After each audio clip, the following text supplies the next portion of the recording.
हाँ क्या बोल रहे थे? हाँ क्या बोल रहे थे आप? हाँ बोलो ना, हेलो।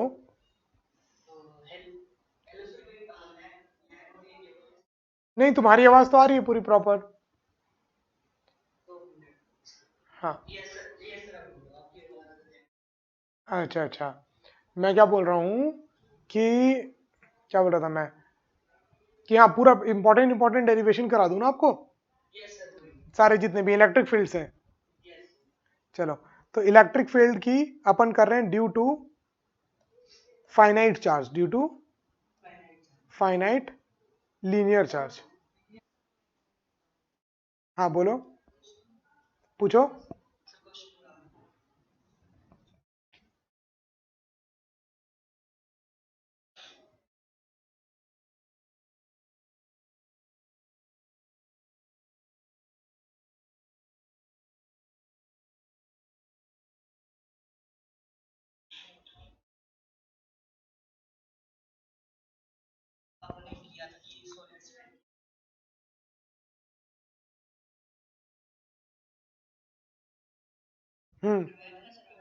हॉलो स्फीयर का बनाना है कि सॉलिड स्फीयर का?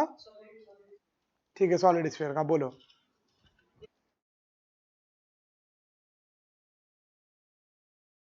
हाँ।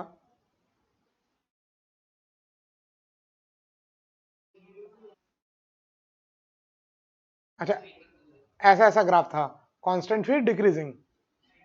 ये होता है हॉलो स्फीयर में, ये कब होता है?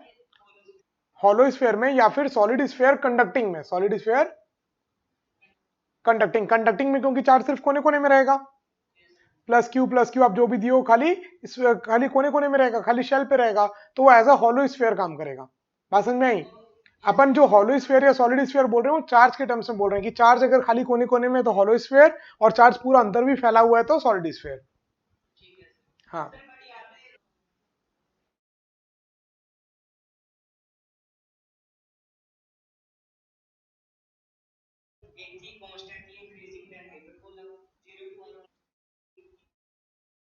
इलेक्ट्रिक फील्ड की पोटेंशियल ये बताओ।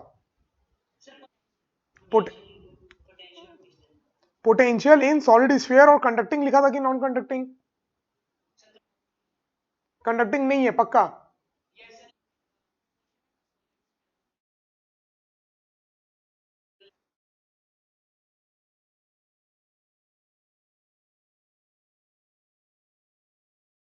ऐसा कोई ग्राफ नहीं दिया था।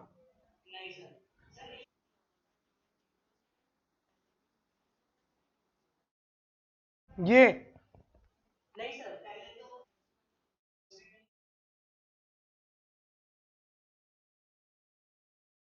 अच्छा, ऐसे इंक्रीज हो रहा है और ऐसे डिक्रीज हो रहा है?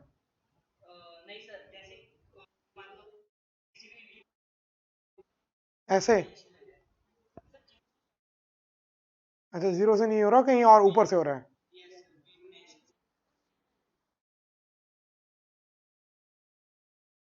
अच्छा, सीधा ऐसे कर्व है ऐसा? नहीं, देखो, आंसर होगा ये। अगर कंडक्टिंग लिखता तो होता ए। अगर कंडक्टिंग लिखता, अगर कंडक्टिंग लिख देता तो हॉलो स्फीयर का काम आता, और हॉलो स्फीयर में अंदर इलेक्ट्रिक फील्ड जीरो होती है। इलेक्ट्रिक फील्ड जीरो तो पूरे अंदर में पोटेंशियल कांस्टेंट। यस। तो पूरे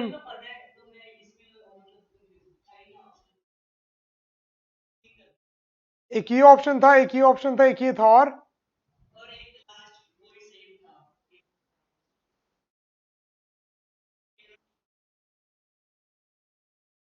नहीं। देखो, या तो आप क्वेश्चन एक बार फिर से पूरा रीड करो, जो एग्जैक्ट क्वेश्चन दिया हुआ है वो रीड करो।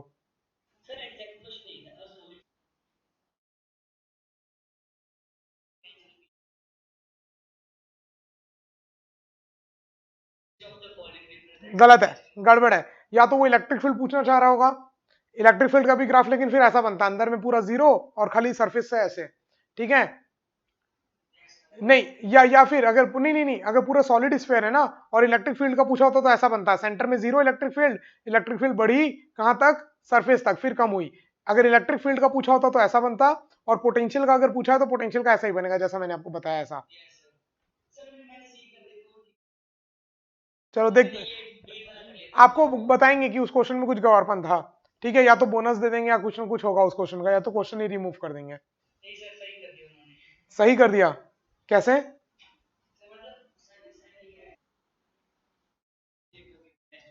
अच्छा अच्छा, मतलब करेक्ट कर दिया उन्होंने, सबका करेक्ट कर दिया। अच्छा अच्छा। चलो और बताओ, और कोई डाउट है?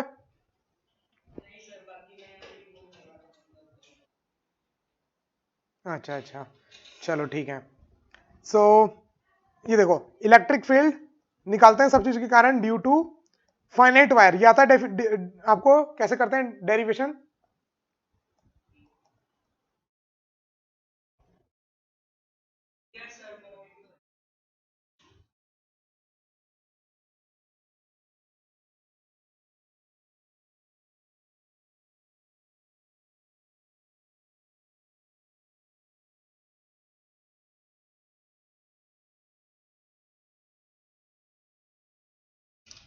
ये देखो, एक फाइनाइट वायर मतलब लेंथ फिक्स्ड है, इस वायर की लेंथ फिक्स्ड है, ठीक है। अब इस लेंथ के, हाँ बोलो। हाँ लाइन चार्ज, फाइनाइट, फाइनाइट मतलब फिक्स्ड लेंथ की। पूरा डेरिवेशन आता है। चलो तो ई एक्स कितना आता है बताओ, बिना कॉपी में देखें। ऐसे क्यों नहीं याद है?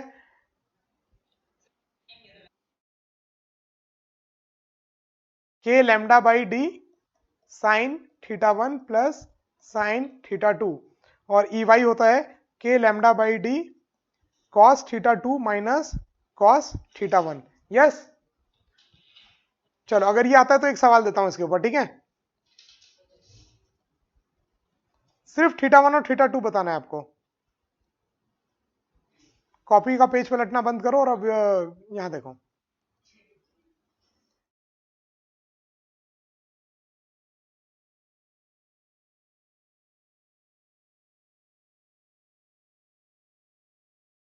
करंट है मान लो आई, ये लेंथ मान लो डी, ये एंगल 30 डिग्री और ये एंगल 60 डिग्री, ठीक है। तो इस पॉइंट में ई एक्स और ई वाई बताओ।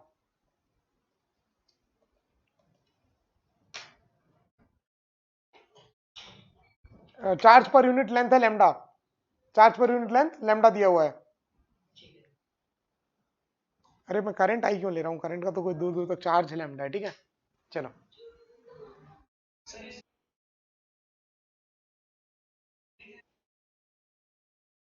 330, बिल्कुल बिल्कुल सही। वही थीटा वन 60, थीटा टू 330। तो कैसे पुट करोगे यहाँ पर, कॉस थीटा टू मतलब 330 या -30 भी लिख सकते हो, -30 minus cos 60, yes, into K lambda by D. और ऊपर अलग हो जाएगा K lambda by T sine -30 plus sine 60, ठीक है। क्योंकि अपन ने डेरिवेशंस करते समय यहां से एक, यहां से टॉप पॉइंट को ले लिया था और एक यहां से नीचे करके बॉटम पॉइंट के ले लिया था, तो एक एंगल ये होगा, एक ऊपर तो एक ये। चलो फिर ये रिंग के कारण मालूम है एक्सिस में कितना होता है इलेक्ट्रिक फील्ड?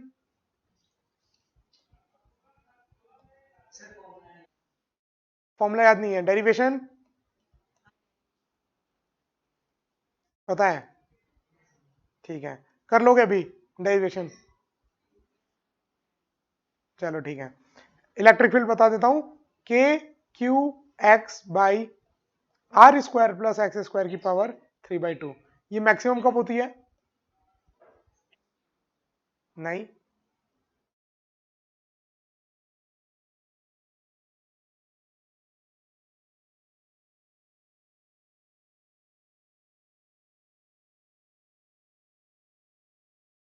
देखो इसका ग्राफ बताता हूं, इसका ग्राफ कैसा होता है। सेंटर में, एकदम सेंटर में इलेक्ट्रिक फील्ड कितनी, जीरो, क्योंकि चार्ज एकदम चारों साइड से बराबर, सबका फोर्स आपस में कट जाएगा, ठीक है। और इन्फाइनाइट में भी एकदम दूर इलेक्ट्रिक फील्ड जीरो, तो कहीं बीच में मैक्सिमम होती है। तो इसका ग्राफ ऐसा बनता है, देखो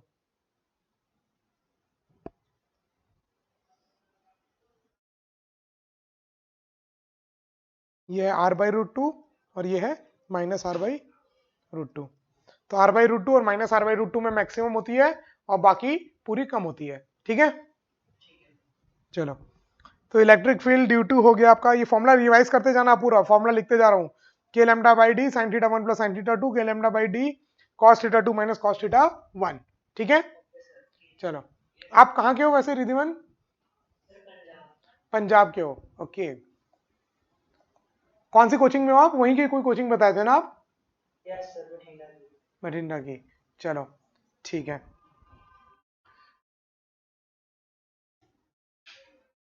के lambda by D sine minus theta plus ये हो गया, ड्यू टू रिंग हो गया, ड्यू टू फाइनाइट वायर हो गया। हाँ, इनफाइनाइट वायर की वजह से बताओ, इनफाइनाइट स्ट्रेट वायर के कारण इलेक्ट्रिक फील्ड।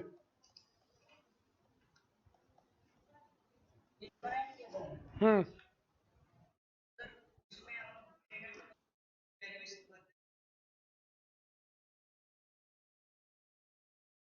दोनों साइड फाइनाइट है तो थीटा 1 थीटा 2 दोनों 90 लोगे ना, दोनों। तो साइन 91 प्लस 1 1 प्लस 1 2, तो 2 के लैम्डा बाई डी, ये तो याद होना ही चाहिए, ये तो याद होना ही चाहिए, ई एक्स इक्वल टू 2 के लैम्डा बाई डी।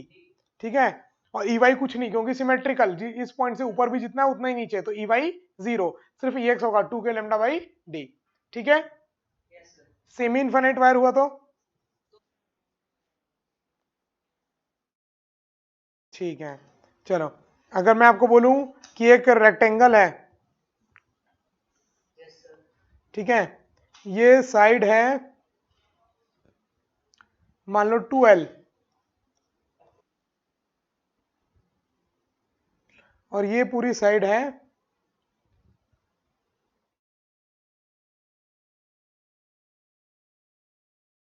L। ठीक है,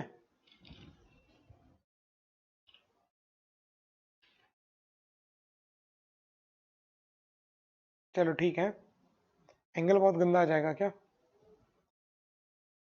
चार्ज डेंसिटी है इस रॉड की प्लस लैम्डा, इस रॉड की माइनस लैम्डा, इस रॉड की प्लस लैम्डा, इस रॉड की माइनस लैम्डा।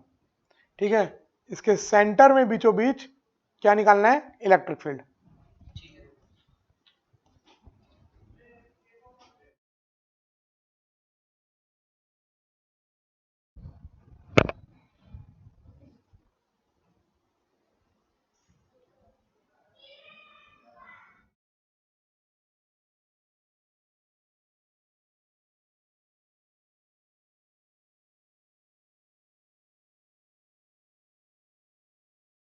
करो जल्दी से,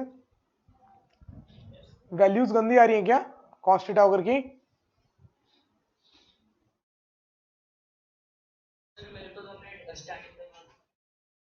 सिंपल, 4 वायर मान लो,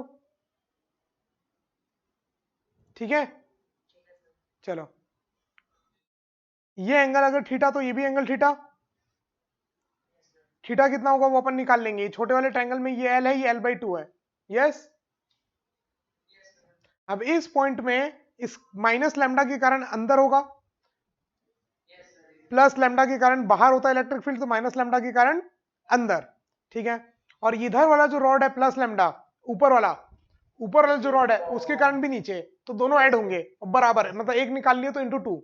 अब इस माइनस लैम्डा के कारण इधर होगा और उस प्लस लैम्डा के कारण इधर, तो इस एक के कारण निकाल लेंगे तो इंटू 2, इस एक के कारण निकाल लेंगे इंटू 2, फिर दोनों का रिजल्टेंट निकाल लेंगे, यस। तो मतलब ये कैलकुलेटर से करने वाला फालतू क्वेश्चन है, बस इसमें फॉर्मुला बना के छोड़ दो। फॉर्मुला बना के क्या छोड़ना है, ये देखो कितना हो जाएगा इलेक्ट्रिक फील्ड, इलेक्ट्रिक फील्ड हो जाएगा, सिमेट्रिक है तो ई वाई कुछ नहीं आएगा, सिर्फ इधर आएगा, सिर्फ नीचे डायरेक्शन में आएगा। हाँ हेलो, हॉरिजॉन्टल में इसका कोई कंपोनेंट नहीं रहेगा इलेक्ट्रिक फील्ड का, क्योंकि सिमेट्रिक है, ये एंगल और ये एंगल बराबर, तो सिर्फ नीचे होगा। कितना होगा इलेक्ट्रिक फील्ड? के lambda by D, D is L/2, total length he L, तो ये आधी लेंथ कितनी हो जाएगी? L/2, तो 2 के lambda by D sign theta 1 plus sine theta 2 मतलब 2 साइन थीटा, यस। चलो, तो थीटा लिखना है बस, इंटू 2 कर दूं तो टोटल इलेक्ट्रिक फील्ड हो जाएगी इस डायरेक्शन में। अब साइन थीटा कैसे लिखोगे? ये L/2, ये L, ये थीटा, तो ये L/2 ये L, तो पाइथागोरस थ्योरम लगा के ये निकाल लोगे, 1/4 प्लस 1 L। अब ये आ गया, ये L/2 ये L ये थीटा, तो साइन थीटा की वैल्यू उतार के यहां पर रख दोगे, तो ये नेट हो गया इधर, नेट इधर कितना हो जाएगा?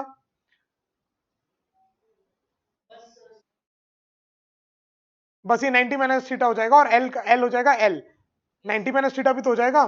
तो इलेक्ट्रिक फील्ड ये हो गया नीचे, इलेक्ट्रिक फील्ड जो इधर है वो हो जाएगा K lambda by D, D is L sine theta 1 plus sine theta 2, तो sine 90 minus theta is cos theta, तो ये हो जाएगा 2 कॉस थीटा। तो बस यहाँ पर कॉस थीटा की वैल्यू पुट करनी है, यहाँ पर साइन थीटा की, और फिर उन दोनों का रिजल्टेंट निकाल लेना है। यस, मतलब थीटा की जरूरत फिर भी नहीं पड़ेगी। देखो जब इन दोनों का रिजल्टेंट निकालोगे तो sine square theta plus cos square theta आ जाएगा क्या?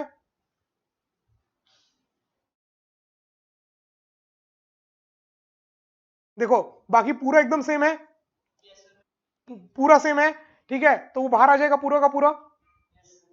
तो 4k लैम्डा बाई एल पूरा बाहर आ जाएगा, अंदर में क्या आ जाएगा sign square theta plus cos square theta, वो क्या बन जाएगा 1। तो मतलब साइन थीटा की वैल्यू भी पुट नहीं करनी पड़ी, बस सीधे सीधे आंसर आ गया कितना 4k लैम्डा बाई एल। अच्छा अंडर रूट भी तो करना है, अच्छा नहीं स्क्वायर करके निकालेंगे, हाँ सही है सही है ये आंसर, ठीक है। समझ में आया क्या क्या किए?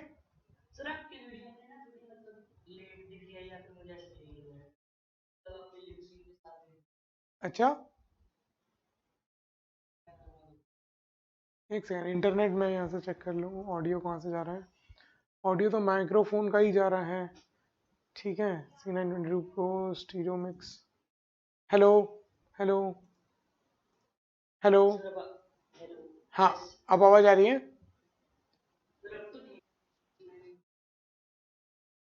Video and resolution high, internet speed check कर लेता हूँ मैं एक बार।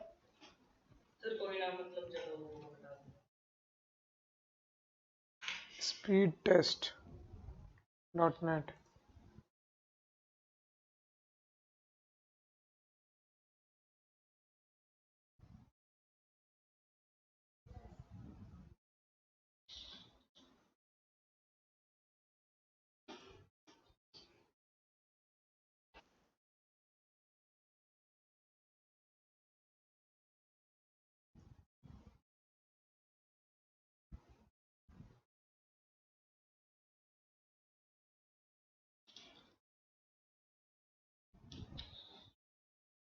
स्पीड तो ठीक बता रही है यहाँ से।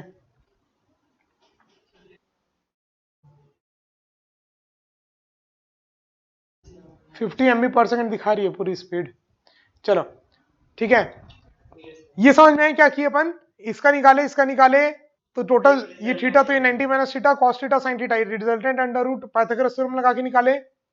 यस, तो जब रिजल्टेंट पाइथागोरस थ्योरम लगा के निकाले तो उस समय अपना डायरेक्ट आ गया, मतलब sign square theta plus cos square theta 1, 1 का अंडर रूट 1, तो डायरेक्ट बिना किसी थीटा की वैल्यू पुट करें आंसर आ गया 4k लैम्डा बाई एल, ठीक है। चलो नेक्स्ट, इनफाइनाइट सीट की वजह से कितनी होती है याद है? Electric field sigma upon 2 epsilon not, कब? जब नॉन कंडक्टिंग हो, जब नॉन कंडक्टिंग हो, अगर कंडक्टिंग होगा तो सिग्मा बाई एप्सिलॉन नॉट। क्यों, ऐसा क्यों होता है? देखो जब नॉन कंडक्टिंग है तो अपन सिर्फ एक ही सरफेस में चार्ज मानते हैं रो, बट जब आपने कंडक्टिंग बोल दिया तो भले आप कितना ही पतला एटम ले लो, कितना ही पतली चद्दर ले लो, ठीक है, आयरन की एकदम पतली से पतली, पतली से पतली कोई भी कंडक्टिंग शीट ले लो, बट फिर भी आप उसको माइक्रोस्कोपिक लेवल में देखोगे तो बहुत सारे एटम से मिलकर बनी होगी वो, है कि नहीं? तो चार्ज इधर भी रहेंगे पूरे रो और पूरे इधर भी रहेंगे, तो इधर वाले सरफेस के कारण सिग्मा बाई 2 एप्सिलॉन नॉट, इधर वाले सरफेस के कारण सिग्मा बाई 2 एप्सिलॉन नॉट, तो नेट दोनों मिलाकर के कितने हो जाते हैं सिग्मा बाई एप्सिलॉन नॉट। तो याद रखना जब भी कंडक्टिंग दिया होगा तो सिग्मा बाई एप्सिलॉन नॉट, और जब भी नॉन कंडक्टिंग दिया होगा तो सिग्मा बाई 2 एप्सिलॉन नॉट, ठीक है। चलो फिर रिंग की वजह से हो गया, फाइनाइट वायर इनफाइनाइट वायर के कारण हो गया, शीट के कारण हो गया। चलो फिर अपन को निकालना है किसके कारण,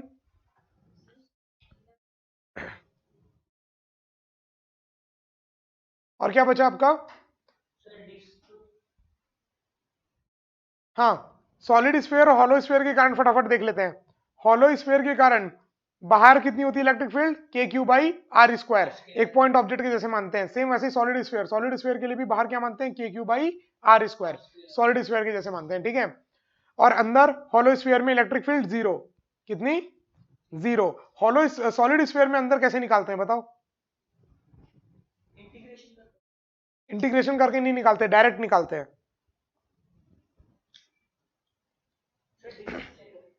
देखो कैसे, सिंपल सी बात है, किसी भी पॉइंट में बाहर वाले चार्ज के कारण पोटेंशियल नहीं, इलेक्ट्रिक फील्ड नहीं हो सकता। ठीक है, क्लियर है ये बात? ठीक है, तो जो होगा अंदर वाले के कारण होगा।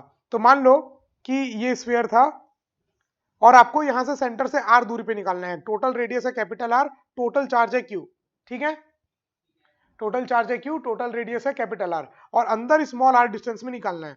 तो सिंपल सी बात है, अगर मैं ये सर्कल बनाऊं नीचे वाला, ये देखो अंदर वाला, तो इसके बाहर जितना भी चार्ज है उसके कारण इस पॉइंट में कोई इलेक्ट्रिक फील्ड होगा क्या? नहीं, जो होगा वो अंदर वाले चार्ज के कारण होगा, और अंदर वाले चार्ज के कारण कितना होगा? के अंदर वाला charge Q dash upon small R square. तो मतलब जो भी बात है, खाली अंदर वाला चार्ज निकालना है। अब वो कैसे निकालोगे? टोटल चार्ज क्यू है, तो रो कितना आ जाएगा? Total charge upon total volume, total volume कितना? 4/3 पाई आर क्यूब। ये हो गया charge density. Charge density into अंदर वाला वॉल्यूम करूंगा तो अंदर वाले वॉल्यूम का चार्ज आ जाएगा। तो क्यू डैश कितना आ जाएगा? Charge density Q upon 4/3 pi R cube into 4/3 pi small R cube. 4/3 pi cut गया। ठीक है, अब क्यू डैश की वैल्यू यहां पुट कर देता हूं, तो अंदर किसी आर डिस्टेंस दूर में इनसाइड, ई इनसाइड कितना आ गया? के क्यू डैश की जगह Q R cube by capital R cube by R square. दो आर ने दो आर को मार दिया, तो आंसर आ गया K Q R by R cube. ठीक है, याद रखना जितने भी बताया, इन्फाइनाइट के कारण, फाइनाइट के कारण, ठीक है, फिर उसके बाद एक शीट के कारण, एक रिंग के कारण, एक्सिस में कब मैक्सिमम होता है, कब मिनिमम होता है, फिर हॉलो स्फीयर हो चाहे सॉलिड स्फीयर हो, बाहर में तो K Q by R square, अंदर में अगर हॉलो स्फीयर है तो 0 और सॉलिड स्फीयर है तो K Q R by R cube. इसी का एक फॉर्मूला सिग्मा के टर्म में भी लिख सकते हो, बताओ क्या लिखोगे?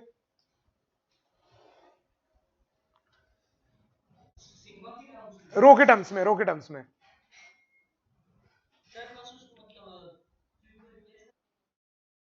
हाँ, टोटल चार्ज क्यू को अगर रिप्लेस करोगे तो कैसे करोगे? Sigma into 4/3 pi R cube. तो इसकी जगह आप लिख दोगे इसको, चलो यहां पर तो वही लिखे रहने देते हैं, यहां पर क्या था? क्यू। ठीक है, दूसरे में के क्यू की जगह क्या? Sigma upon 4/3 pi capital R cube into R, yes, upon R cube cut जाएगा, और के को भी 1/4 पाई एप्सिलॉन नॉट लिख सकता हूं, तो 4 पाई भी कट गया, तो आ गया sigma R upon 3 epsilon naught. ये भी याद रखना, कई बार सॉरी रो के टर्म्स में दिया हो तो रो आर अपॉन 3 एप्सिलॉन नॉट। ठीक है, अगर रो दिया तो ये फॉर्मूला यूज करोगे अंदर कहीं पर निकालने के लिए, और नहीं तो ये। ठीक है क्या? चलो, तो इलेक्ट्रिक फील्ड ऑलमोस्ट अपन ने सब चीज के कारण कर ली।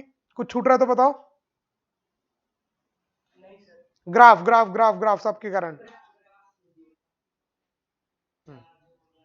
चलो, हॉलो स्फीयर का ग्राफ बनाते हैं, हॉलो स्फीयर का ग्राफ।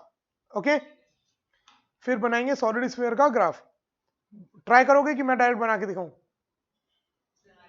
करो, ट्राई करो एक बार। कौन सा बना रहे हो, हॉलो स्फीयर की सॉलिड स्फीयर?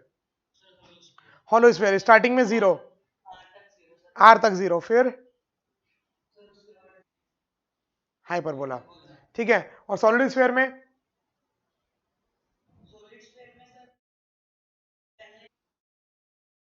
Constantly increasing. क्यों? क्योंकि देखो बाकी सब कांस्टेंट है, डायरेक्टली प्रोपोर्शनल टू आर, और पासिंग फ्रॉम ओरिजिन, ग्राफ होगा पासिंग फ्रॉम ओरिजिन, सेंटर में 0, फिर उसके बाद हाइपर।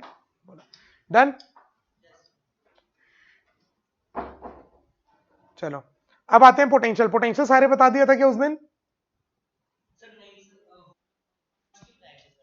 हाँ, पांच पांच के ही पोटेंशियल जानने हैं अपन को। ठीक है, और क्या क्या बचा है आपका इसमें? मैं अपने नोट्स भी नहीं रखा हूँ आज, कहाँ गए मेरे नोट्स? चलो ठीक है, जो जो याद आ रहा है, सारे के सारे इलेक्ट्रिक फील्ड हो गए। अब देखो कुछ कुछ इंपॉर्टेंट फॉर्मुलाज हैं। हाँ हाँ हाँ हाँ हाँ, ये मेरे सारे नोट्स। चलो ठीक है, अब कुछ चार बहुत इंपॉर्टेंट। एक तो ये फॉर्मूला आपको पता ही है, फोर्स और इलेक्ट्रिक फील्ड के बीच में relation, force is equal to Q into E. Yes, तो E is equal to F by q, एक ही बात है ये दोनों। एक और ये बात भी आपको पता है कि पोटेंशियल एनर्जी जो होती है वो होती है चार्ज इंटू पोटेंशियल, या potential equal to potential energy per unit charge, ये भी पता है। तो इलेक्ट्रिक फील्ड को फोर्स में कन्वर्ट करना फोर्स को इलेक्ट्रिक फील्ड में आता है, पोटेंशियल को पोटेंशियल एनर्जी में, पोटेंशियल एनर्जी को पोटेंशियल में कन्वर्ट करना भी आता है। अब अगर आपको ये करना हो V से E या U से F, तो वो कैसे करोगे, उसका क्या फॉर्मूला है? किसको? आपको मैं बोलूं कि पोटेंशियल एनर्जी का ग्राफ दिया हुआ है, U as a function of X दिया हुआ है, फाइंड फोर्स, तो कैसे करोगे? ये नहीं किया, देखो मैं बता रहा हूं, वर्क पावर एनर्जी को रिवाइज करो। वर्क पावर एनर्जी क्या बोलता था?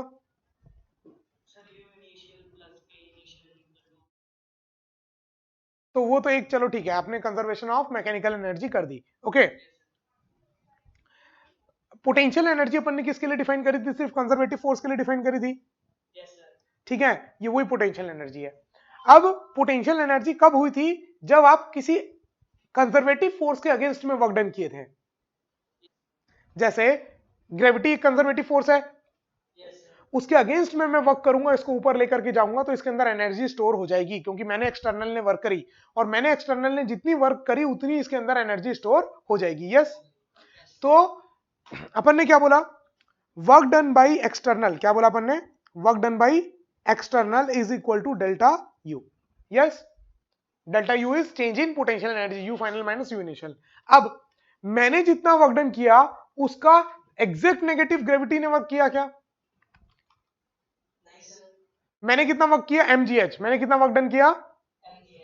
ये एक माउस था या जो भी एक ऑब्जेक्ट है, इस पे धरती माता फोर्स लगा रही है mg, कितना? तो मैं अगर इसको एकदम धीरे धीरे एकदम धीरे धीरे ऊपर लेके जा रहा हूं, तो मैं भी ऊपर फोर्स कितना लगा रहा हूं? mg।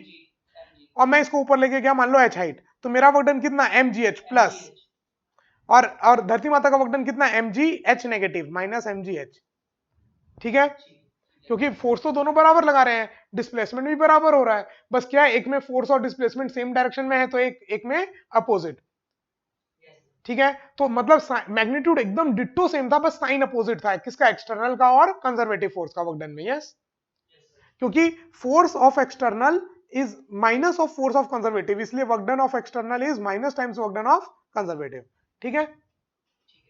तो ये तो 11th में ही पढ़ा होगा पूरा, याद आ रहा है क्या? देखो, तो अगर एक्सटर्नल की जगह का मेरे को लिखना होगा वर्क डन बाई कंजर्वेटिव, तो मैं क्या लिखूंगा? माइनस टाइम्स डेल्टा यू, ठीक है। तो डेल्टा यू मैं लिखूंगा minus times work done by conservative. Work done by conservative means integration of force of conservative dot DX, x1 से x2। तो जब भी आप इंटीग्रेट करोगे फोर्स को, you will get change in potential energy, ठीक है। What you will gate? Change in potential energy. Done, ठीक है। और उल्टा, अगर पोटेंशियल एनर्जी से फोर्स निकालना होगा, तो force will be partial derivative of U with respect to partial derivative of X I cap plus partial derivative of U with respect to partial derivative of Y J cap plus partial derivative of U with respect to partial derivative with Z K cap. Done. Partial derivative का मतलब है कि जब आप x के terms में कर रहे हो, तो बाकी सबको कांस्टेंट मान लो। क्या मान लो? जैसे अगर मैं आपको बताऊं, फॉर एग्जांपल अगर मैं बोल दूं u is equal to X cube Y plus Y square Z plus Z square, ठीक है, मान लो ये इक्वेशन है u की, ठीक है। तो अगर आप निकाल रहे हो partial derivative with respect to x, मतलब x को वेरिएबल मानना है, बाकी सबको कांस्टेंट, तो y कांस्टेंट, तो इसका कितना हो जाएगा? 3x square y plus 2 plus 0 plus 0 plus 0 plus 0, कोई x है ही नहीं इन दोनों में, तो ये हो जाएगा 3x स्क्वायर y आई कैप, 3x स्क्वायर y आई कैप। डन। फिर जे कैप निकालना है, तो y वेरिएबल मतलब ये हो गया x क्यूब, और ये हो गया z 2y। अब y के टर्म्स में कर रहे हैं ना डिफरेंशिएट, तो x कांस्टेंट, तो x क्यूब कांस्टेंट, हाँ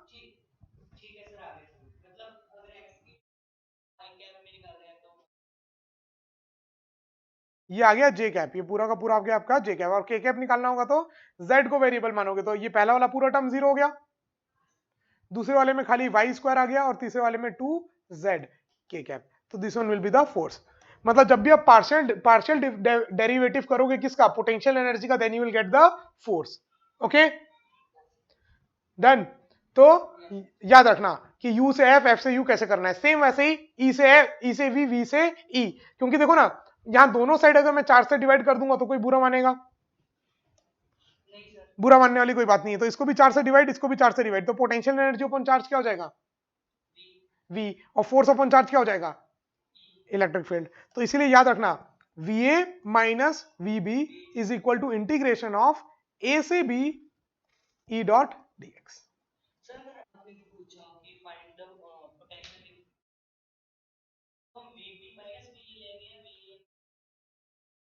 देखो सिर्फ पोटेंशियल डिफरेंस बोला है कि ए और बी के बीच का पोटेंशियल डिफरेंस बताओ, ठीक है, कौन हायर कौन लोअर नहीं मालूम, और बी माइनस ए करना है कि ए माइनस बी नहीं बोला, बस दोनों पॉइंट के बीच का पोटेंशियल डिफरेंस बताओ। तो आपको फिर मैग्नीट्यूड बताना है कि इन दोनों के बीच का पोटेंशियल डिफरेंस का कितना है मैग्नीट्यूड, साइन नहीं, फिर साइन नहीं, साइन चाहिए होगा तो बोलेगा वीबी माइनस वी ए बताओ, ठीक है।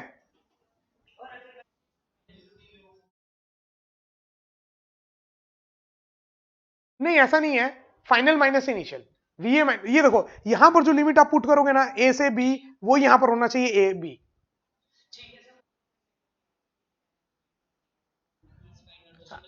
हाँ हाँ, और ये बात याद रखना, कई बार आपको ना मान लो इंटीग्रेट करके समझ में नहीं आया साइन, ठीक है, तो सिंपल ये सोचना इलेक्ट्रिक फील्ड की डायरेक्शन में पोटेंशियल कम होगी, क्या होगा, इलेक्ट्रिक फील्ड की डायरेक्शन में पोटेंशियल कम होगी, तो मतलब ए और बी किसकी पोटेंशियल कम, बी की, और अपोजिट जाने में बढ़ेगी, बस ये बात याद रखना, इलेक्ट्रिक फील्ड की डायरेक्शन में जाने में पोटेंशियल कम होती है और अपोजिट जाने में पोटेंशियल बढ़ती है, ठीक है।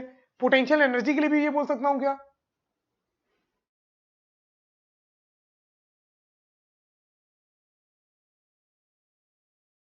बोलो, नहीं बोल सकता, नहीं बोल सकता, नहीं बोल सकता, क्यों, देखो, हाँ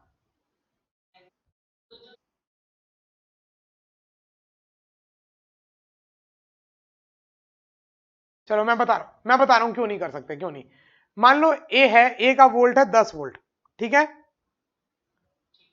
बी है 5 वोल्ट, इलेक्ट्रिक फील्ड की डायरेक्शन में वोल्टेज कम हुआ।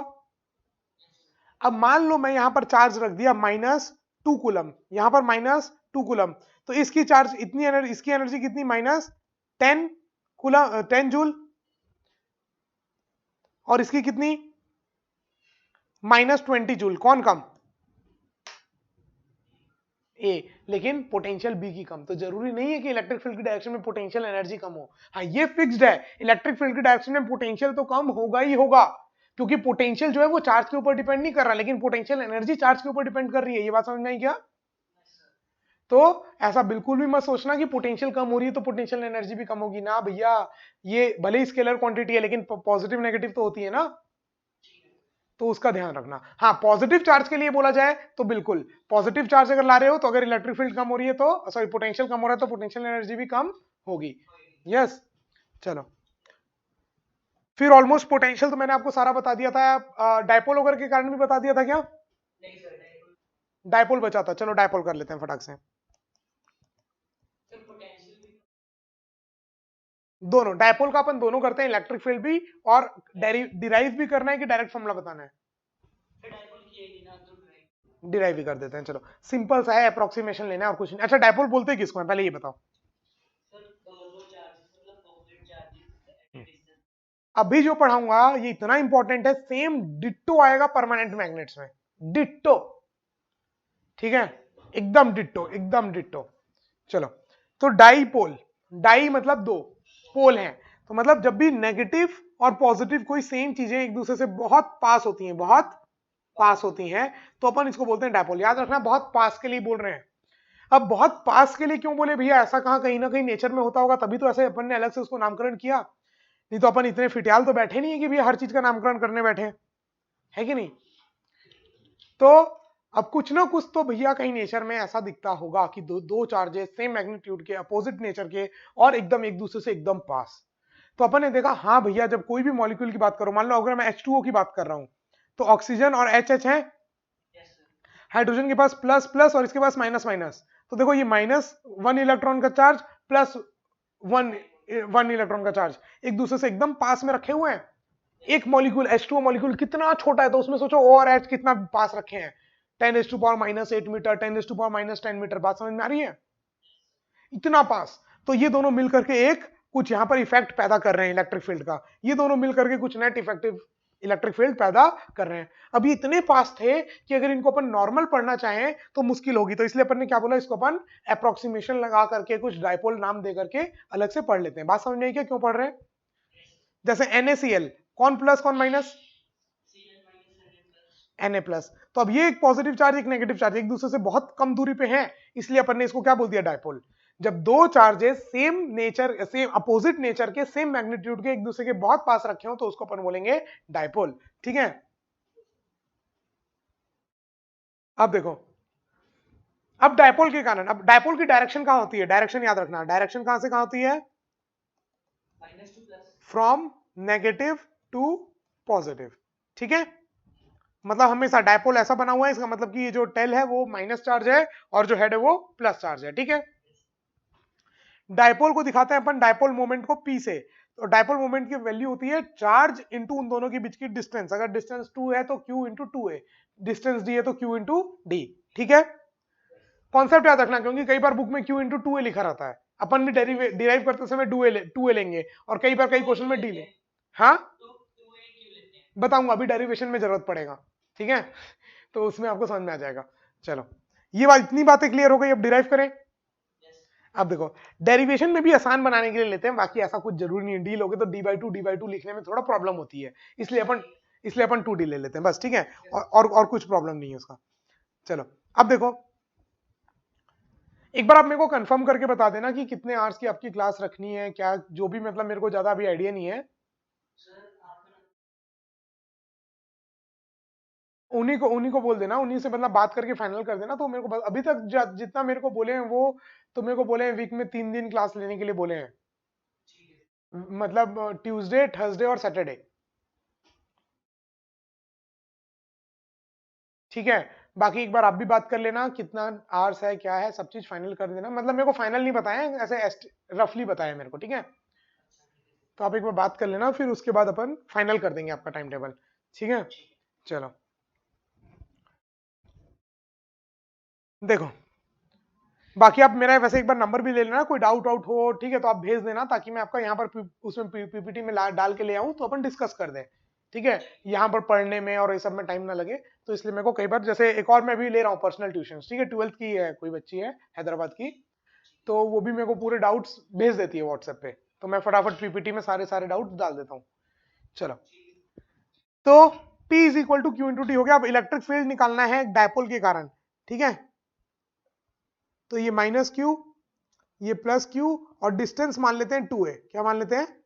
2a, क्योंकि अपन इसके बीचों बीच से, एक डायपोल के बीचों बीच से r डिस्टेंस दूर अपन को क्या निकालना है, इलेक्ट्रिक फील्ड क्या निकालना है।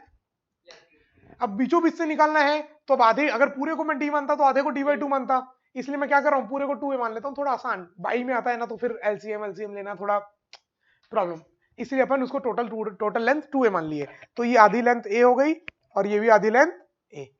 ठीक है, चलो, तो एक बात तो अपन को क्लियर है कि जो P की वैल्यू है वो होगी Q into 2a, Q into 2a।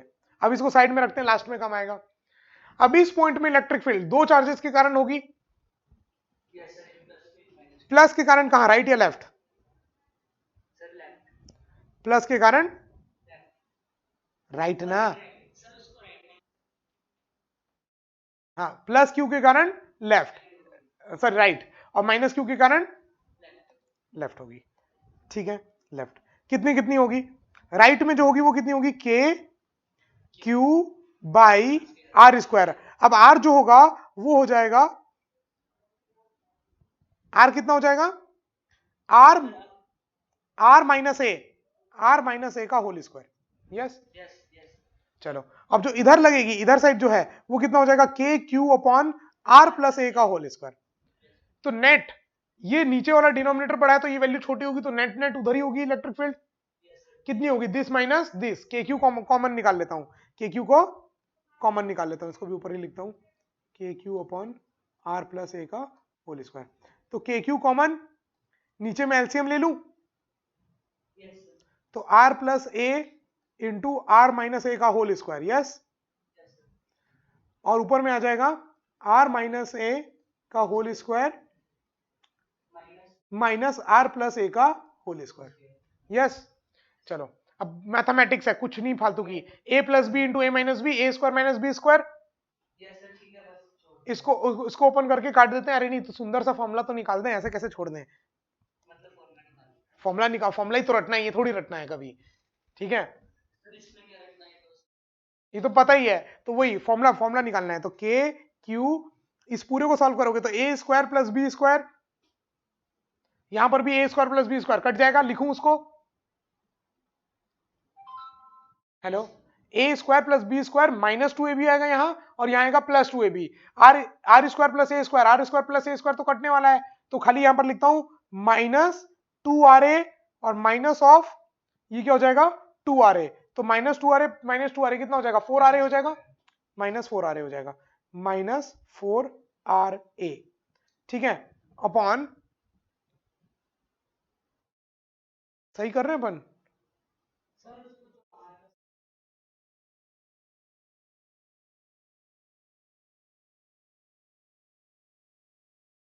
नहीं नहीं रुको रुको, नीचे का तो प्रॉब्लम सॉल्व है,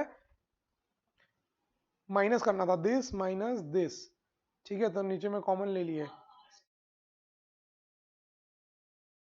देखो एक गड़बड़ी क्या की अपन, दिस माइनस दिस करना है, तो 1/r माइनस ए का whole square minus 1/r plus A का होल स्क्वायर आएगा, 1/r माइनस ए का whole square minus 1/r plus A का होल स्क्वायर, ये आएगा। तो ये ऊपर आएगा, इधर प्लस आएगा और इधर माइनस, तो ये आएगा प्लस 4ra, ठीक है, अपॉन नीचे में आ गया A square minus B square का होल स्क्वायर, यस। अब देखो R square minus A square का होल स्क्वायर, अब जो ए है वो आर के सामने बहुत छोटा है, अगर इनफैक्ट मैं बड़ा आर को अगर 5 सेंटीमीटर भी बोलूं, अगर मैं इसको आर को 5 सेंटीमीटर भी बोलूं तब भी वो स्मॉल ए क्या है 10⁻⁻7 -8 -10 मीटर, बात समझ में आ रही है, बहुत ज्यादा छोटा है। तो आर के सामने ए कुछ भी नहीं है, तो ए को उड़ा दूं, तो आर स्क्वायर का स्क्वायर हो जाएगा आर की पावर 4, आर की पावर 4, तो एक आर कट गया, एक आर कट गया, ठीक है। अब देखो Q2a, Q2a, तो यहां से 2 बाहर निकाल लूं, तो Q2a को मैं लिख सकता हूं P, तो फॉर्मूला क्या बन गया 2kp बाई आर क्यूब। और क्या याद रखना है इस फॉर्मूले के साथ साथ कि इलेक्ट्रिक फील्ड की डायरेक्शन वही होगी जो एक डायपोल की डायरेक्शन है, डायपोल की डायरेक्शन ऐसी है ना, तो जो डायपोल की डायरेक्शन होगी वही इलेक्ट्रिक फील्ड की डायरेक्शन होगी। तो यहां पर बताओ इलेक्ट्रिक फील्ड कहां होगा, राइट या लेफ्ट, ये जो पॉइंट बनाया मैंने, ये डायपोल है, इस डायपोल के कारण यहां पर इलेक्ट्रिक फील्ड किस डायरेक्शन, राइट, हमेशा, जैसे अगर यहां निकालना होगा तो राइट, यहां निकालना होगा तो राइट, मतलब जो डायपोल की डायरेक्शन है वही इलेक्ट्रिक फील्ड की डायरेक्शन होगी, डन। चलो अब निकालते हैं दूसरा परपेंडिकुलर बाइसेक्टर में, कहां निकालना है, परपेंडिकुलर बाइसेक्टर में।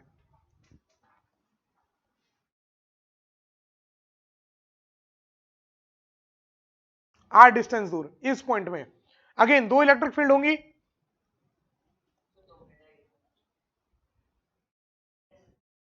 Electric field on perpendicular bisector due to dipole, हाँ नेट लेफ्ट लेफ्ट अपोजिट रहता है, मतलब अगर डायपोल अगर राइट में है तो नेट इलेक्ट्रिक फील्ड अपोजिट होता है। कैसे, देखो ये माइनस क्यू चार्ज के कारण इधर होगा और प्लस क्यू चार्ज के कारण दूर होगा, दोनों का वर्टिकल कंपोनेंट कटेगा, सिर्फ हॉरिजॉन्टल कंपोनेंट ऐड होगा, तो हॉरिजॉन्टल कंपोनेंट ऐड करना है, ठीक है। चलो मान लो कि ये थीटा है, क्या है थीटा, वर्टिकल लाइन के अलोंग ले लो, कोई प्रॉब्लम नहीं है, ज्यादा आसान आंसर आएगा, ठीक है। चलो अगर ये थीटा है, ये इलेक्ट्रिक फील्ड कितनी होगी, ये इलेक्ट्रिक फील्ड होगी के क्यू बाई आर स्क्वायर, अब ये स्क्वायर, ये लेंथ कितनी हो जाएगी under root R square plus A square, तो उसका under root R square plus A square का स्क्वायर, मतलब कि खाली क्या हो जाएगा R square plus A square, yes. K Q by R square. Same जितनी इधर है सेम उतनी ऊपर होगी। इसके कारण अब उन दोनों का कंपोनेंट चाहिए। अगर ये थीटा है तो इसका कंपोनेंट यहां होगा कॉस थीटा और यहां होगा साइन थीटा। यस, तो K Q upon R square plus A square sine theta, और सेम उतना ही ऊपर वाले के कारण होगा तो इंटू 2 कर दूं। नीचे वाले का जो कंपोनेंट आएगा उतना ही ऊपर वाले का कंपोनेंट आएगा, तो इंटू 2।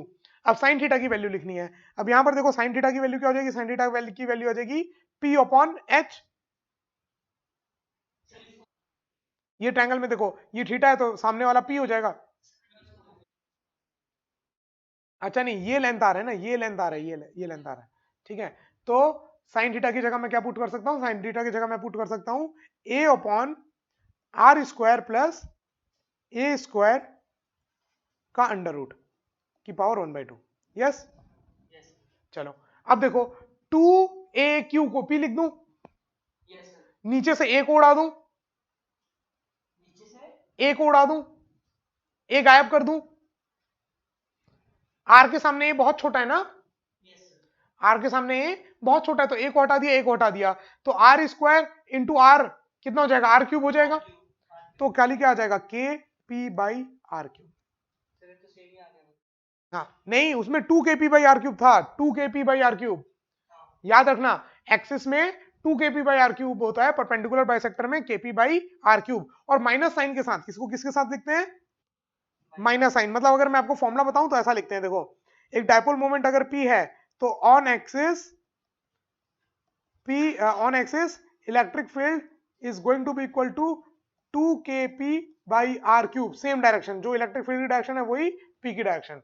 ठीक है, और परपेंडिकुलर बाइसेक्टर में ऐसे लिखते हैं, पर on perpendicular bisector electric field is minus times kp by R cube. मतलब जो p की डायरेक्शन है, माइनस क्यों होते हैं सर? माइनस अपोजिट साइन बता रहे हैं ना, जो p की डायरेक्शन है उसके अपोजिट इलेक्ट्रिक फील्ड।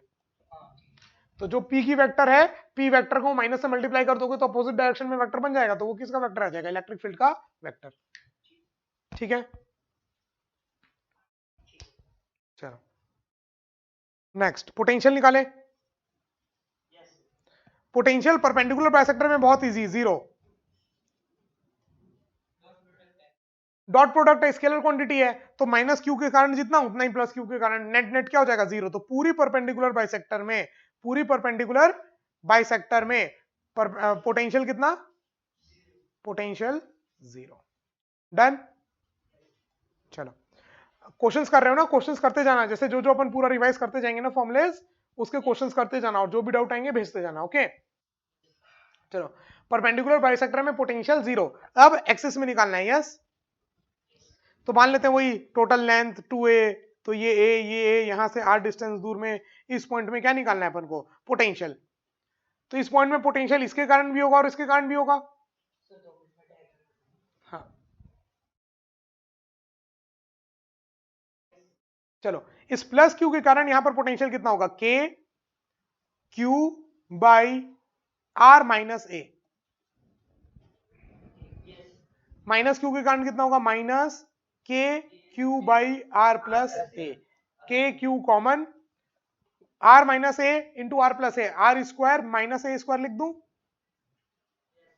ऊपर हो जाएगा R plus A minus R plus A. R R cut गया, ए प्लस ए कितना हो जाएगा, 2a। तो 2a इंटू क्यू क्या बन जाएगा, p, तो के पी बाई आर स्क्वायर। ए तो नेग्लेक्ट कर दिए, ए को कोई भाव देना ही नहीं है कि नहीं। तो पोटेंशियल ऑन एक्सिस आ जाएगा K P by R square. Vector नहीं बनाया पी के ऊपर, क्यों, क्योंकि v क्या है, स्केलर क्वांटिटी। ठीक है, अगर अगर वेक्टर क्वांटिटी होता v तो यहाँ p के ऊपर डायरेक्शन बताता कि जो p वेक्टर है वही v वेक्टर होता। अभी यहाँ पर p का मतलब p का मैग्नीट्यूड। ठीक है, चलो डन। तो एक डायपोल के कारण एक्सिस में और उसमें दोनों में हो गया। स्टार्टिंग का तो इलेक्ट्रोस्टैटिक्स आपको आता है ना, फोर्स वाला, प्रॉपर्टीज ऑफ चार्ज सारी लिखी हुई है, फिर उसके बाद conservation of charge, quantization of charge can be induced by friction, conduction and induction, Coulomb's law, फिर इलेक्ट्रोस्टैटिक फोर्स के ऊपर क्वेश्चंस, इक्विलिब्रियम प्रॉब्लम्स वाले क्वेश्चंस, ये याद है। एक सवाल देता हूं, एक सवाल देता हूं, एक सवाल देता हूं, लो करो। ठीक है, जल्दी से ये लो करो। दो सवाल अच्छा सा देता हूं। एक है Q, एक है 4Q। ठीक है, टोटल लेंथ है L। बताओ तीसरा चार्ज कैपिटल Q कितना रखूं और कहां रखूं कि तीनों इक्विलिब्रियम में हो, सब फ्री हैं। This is also free to move, this is also free to move, कोई फिक्स्ड नहीं है। देखो दो टाइप के सवाल बनते हैं, एक जिसमें ये दोनों फिक्स्ड होते हैं। ठीक है, पहले फिक्स्ड वाला कर दें, चलो पहले फिक्स्ड वाला, ये दोनों फिक्स्ड हैं, ये दोनों फिक्स्ड हैं। अब बताओ तीसरा चार्ज को कहां रखें कि वो तीसरा चार्ज रेस्ट पे हो। अब वो चार्ज कुछ भी हो सकता है, बस खाली पोजीशन के ऊपर डिपेंड करेगा। हाँ, कहां रख सकते हैं, कितनी जगह, पहले तो ये बताओ कितनी ऐसी जगह आएगी पूरे स्पेस में, इस लाइन में, ऊपर नीचे आगे पीछे चारों साइड पूरे स्पेस में, कितनी ऐसी जगह होगी जहां पर ये चार्ज रेस्ट पे रह सकता है। सोचो, अच्छे से सोचो। सर दोनों का पोटेंशियल इक्विवेलेंट।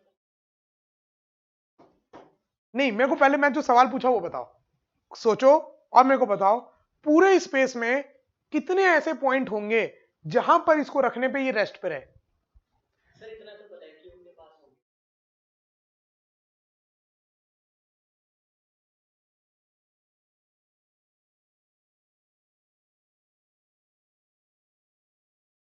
कितने पॉइंट्स होंगे, एक दो तीन, इन्फिनाइट।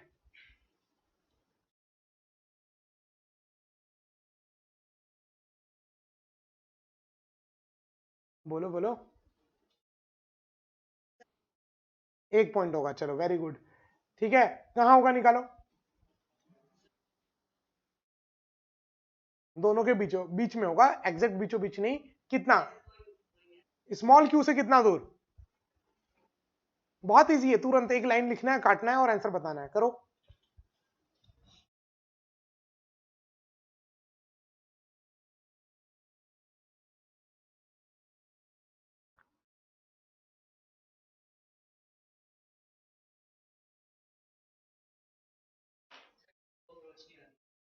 सिंपल, मान लो कि इस क्यू से एक्स डिस्टेंस जो नहीं आ रहा उसमें मान लो कि एक्स डिस्टेंस दूर ये ऐसा पॉइंट है जहां कैपिटल क्यू रखने पे इसको कोई फोर्स नहीं लग रहा। Yes sir. इक्विलिब्रियम का मतलब क्या है, इक्विलिब्रियम का मतलब net force zero, F net zero. Zero.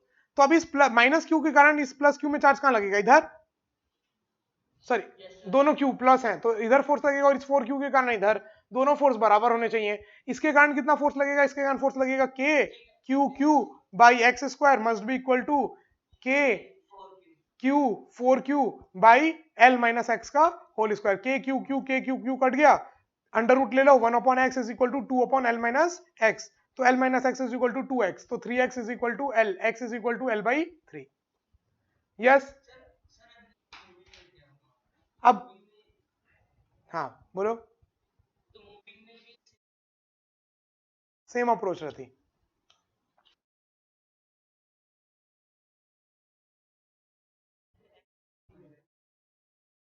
देखो मूविंग में क्या है, फ्री है, लेकिन आपको एक ऐसी जगह चाहिए जहां पर तीनों रेस्ट पे हो, जहां तीनों इक्विलिब्रियम में हो। अभी तो दो फिक्स्ड थे तो इक्विलिब्रियम में है, उनकी तो टेंशन लेनी ही नहीं है। अब आपको बोला कि ये भी फ्री है, ये भी फ्री है। अब ऐसी जगह बताओ और चार्ज बताओ कितना चार्ज रखें कि तीनों इक्विलिब्रियम में हो, तीनों अपनी जगह से कहीं ना जाए। बात समझ में आई क्या। तो सेम अप्रोच है, सेम अप्रोच, पहले तो जगह निकालोगे, जगह सेम वैसी निकालोगे, जगह कितनी आ गई, l/3, जगह कितनी आ गई, l/3 आ गई। अब निकालोगे चार्ज। अब एक बात बताओ, इस जगह में ये बीच वाला तो हमेशा इक्विलिब्रियम में रहेगा चाहे कितना भी चार्ज हो, क्योंकि क्यू क्यू तो कट गया था ना, कैपिटल क्यू। तो इस जगह में कैपिटल क्यू तो हमेशा रेस्ट पे रहेगा, चाहे वो 1 कूलम हो, 2 कूलम हो, -10 कूलम हो, -100 कूलम हो, कुछ भी हो। चलो, अब तीन चार्जेस हैं, तीनों एक दूसरे को फोर्स लगा रहे हैं, एक्शन रिएक्शन पेयर है सारे। तो अगर कोई दो भी इक्विलिब्रियम में होंगे तो तीसरा अपने आप इक्विलिब्रियम में आ जाएगा। क्योंकि ये जो इसको फोर्स लगा रहा है ये उसको लगा रहा है, ये इसको लगा रहा है, ये इसको लगा रहा है, ये इसको लगा रहा है, ये इसको लगा रहा है। मान लो अगर ये दोनों ये इक्विलिब्रियम में है और ये इक्विलिब्रियम है, मतलब इसके ऊपर नेट फोर्स 0, इसके ऊपर नेट फोर्स 0, मतलब ऑटोमेटिकली इसके ऊपर भी नेट फोर्स क्या हो जाएगा 0। बात समझ में आ रही है? तो क्योंकि तीनों के ऊपर और कोई फोर्स लगा ही नहीं रहा, वो तीनों एक दूसरे पे फोर्स लगा रहे हैं, तो अल्टीमेटली अपन को पता है कि ये एक चार्ज तो इक्विलिब्रियम में आ गया, इन दोनों में से कोई एक और आ जाए तो सबके सब आ जाएंगे इक्विलिब्रियम में। तो बस इसको Q कितना होगा वो निकालना है, तो किसी एक किसके ऊपर बैलेंस करूं, दोनों में से Q या 4Q, किसी को भी कर दो। किसको करूं? Q पे करते हैं। अब Q पे नेट फोर्स निकालते हैं। देखो Q पे इस Q के कारण फोर्स उधर और इस प्लस 4Q के कारण भी उधर, इसका मतलब कि इस Q को तो होना पड़ेगा नेगेटिव।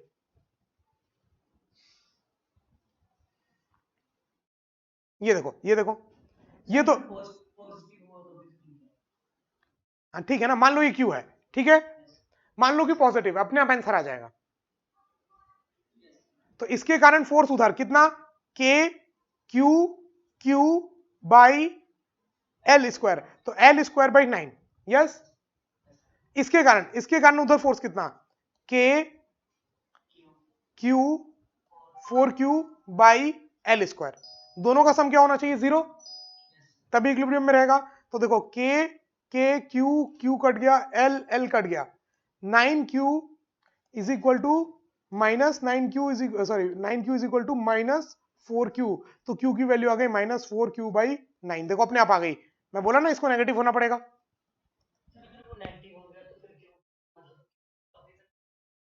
हाँ अपनी तरफ खींचेगा और ये 4Q उधर ढकेलेगा, तभी तो इक्विलिब्रियम में आएगा ये भी।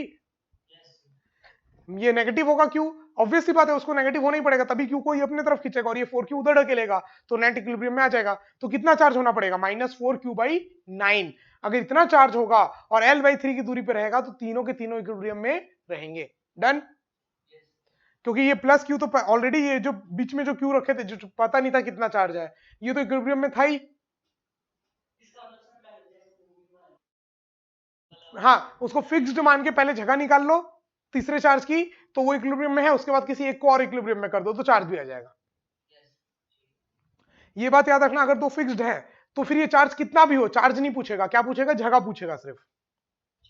और तीनों अगर फ्री हैं तब पूछेगा कि कितना चार्ज रखें, इतना स्पेसिफिक चार्ज रखना पड़ेगा तभी तीनों इक्विलिब्रियम में होंगे, अदरवाइज भाग जाएंगे इधर उधर। डन। तो ये वाले क्वेश्चंस भी अपन ने कर लिए। इसके बाद इक्विलिब्रियम वाले हो गए। एसएचएम वाले क्वेश्चन किए हो इसमें, किए हो। और ये लेमिस थ्योरम वाले, लेमिस थ्योरम मतलब जानते हो ना, लेमिस थ्योरम मतलब जानते हो क्या होता है?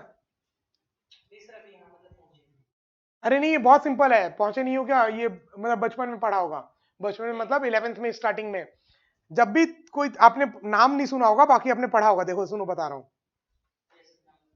अगर ये तीन फोर्स हैं F1 F2 और F3, अगर इन तीनों का रिजल्टेंट 0 हो रहा है, अगर इन तीनों का रिजल्टेंट 0 हो रहा है, तो मान लो अगर F1 के अपोजिट वाला एंगल θ1, F2 के आगे वाला θ2, F3 के आगे वाला θ3, तो F1 upon sine θ1 is going to, याद है ना, इसी को लेमिस थ्योरम बोलते हैं, ठीक है। F3 अपॉन साइन, वही मैंने बोला, ये तो पढ़ाई होगा लेकिन बस नाम याद नहीं आपको, यस। तो इसके ऊपर क्वेश्चंस किए होंगे कि एक था चार्ज था, मास m था, तो mg लग रहा था, तो बताओ कितने एंगल पे इक्विलिब्रियम में आएगा। नॉर्मल फोर्स वाले, ऊपर वाला फोर्स इज इक्वल टू नीचे वाला, राइट साइड वाला force is equal to left side वाला फोर्स, ऐसे करके करते हैं। हाँ 11th तो भरे हुए हैं इस टाइप के क्वेश्चंस एनएलएम में, न्यूटन लॉ ऑफ मोशन में पूरे, ठीक है। चलो लेमिस थ्योरम वाले क्वेश्चंस हो गए। वेक्टर फॉर्म में कूलम्स लॉ लिखना आता है, k q1 q2 r vector upon r cube, या फिर k q1 q2 r cap upon r square, yes. Vector के को यूज करते हुए एक क्वेश्चन दूं,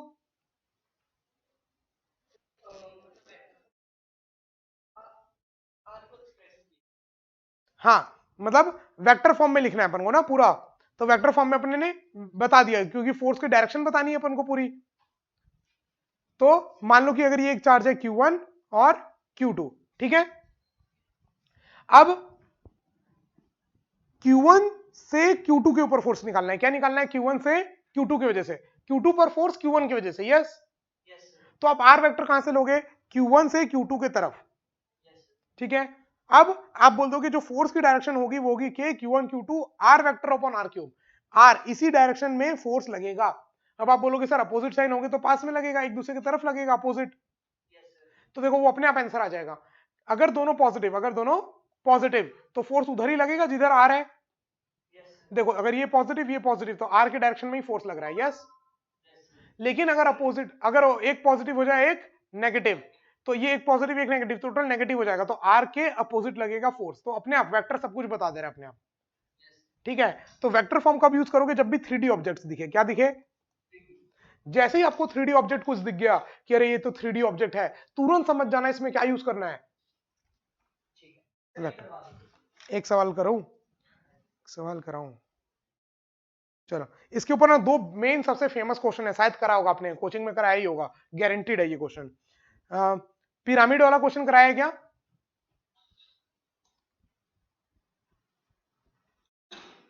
हेलो, हाँ, पिरामिड वाला क्वेश्चन कराया है आपको या क्यूब वाला? क्यूब वाला तो किया है, यस। क्यूब वाला में किया था क्या वेक्टर फॉर्म से?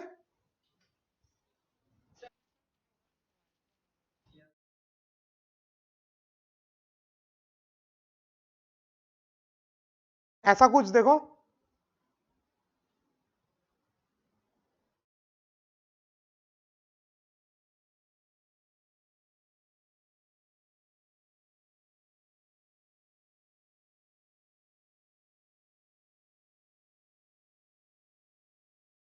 और हर कोने में एक एक चार्ज रखा है Q.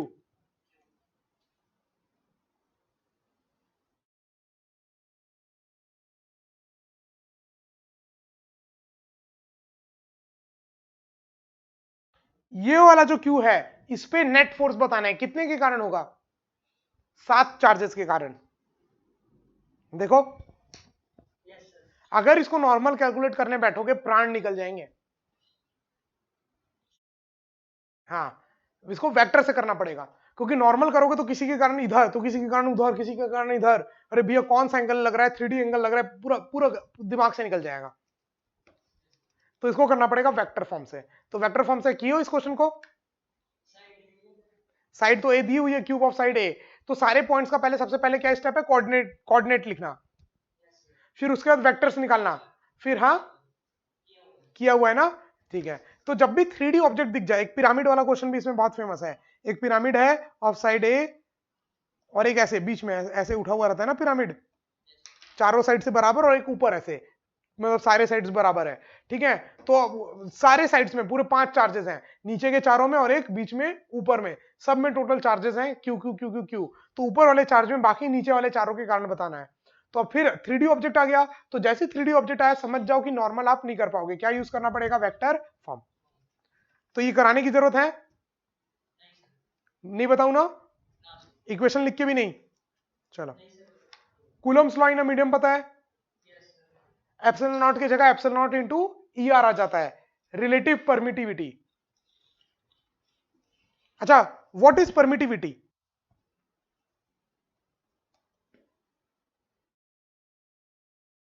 Epsilon not is permittivity of free space, yes.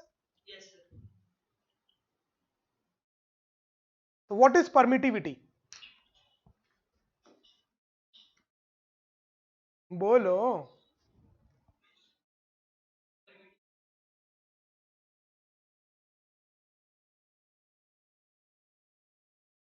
मतलब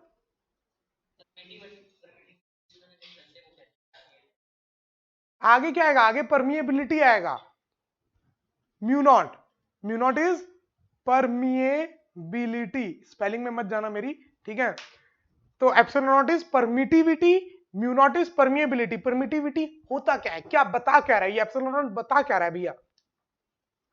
अच्छा, एप्सिलॉन नॉट की वैल्यू कितनी है? के की वैल्यू कितनी होती है? के की वैल्यू 9 इंटू 10⁻⁹ एप्सिलॉन नॉट की कर लो ना, के की वैल्यू क्या होती है? 1/4 पाई एप्सिलॉन नॉट। तो एप्सिलॉन नॉट की वैल्यू कितनी आ जाएगी? 1/4 पाई इंटू 9 इंटू 10⁻⁹ ठीक है। तो ये आती है कुछ अप्रोक्सीमेटली आपकी 8.84 इंटू 10⁻⁻12, ठीक है। ठीक है क्या? चलो अब परमिटिविटी क्या है ये बता रहा था मैं आपको। Just tell me what is permittivity.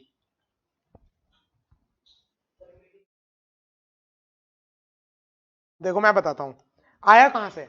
Medium में क्यों फोर्स कम हो जाता है ये पता है आपको, थ्योरी इसके पीछे की? हाँ एक और आ जाता है ना। देखो नॉर्मल फोर्स का फॉर्मूला क्या है वैक्यूम में, 1/4πε0 Q1 Q2/r², ये फॉर्मूला है। बट किसी मीडियम में एप्सिलॉन की जगह एक ER भी आ जाता है, तो अल्टीमेटली आप एक और टर्म से डिवाइड कर रहे हो तो फोर्स कम हो गया। तो किसी मीडियम में क्यों ये ER क्यों आ गया और क्यों कम हो गया ये पता है?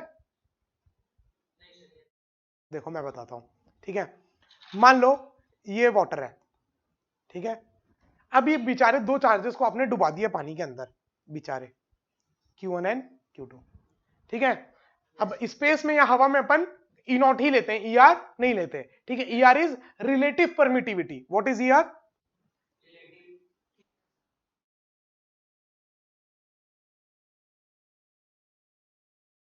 हाँ बोलो, क्या बोल रहे थे, बोलो।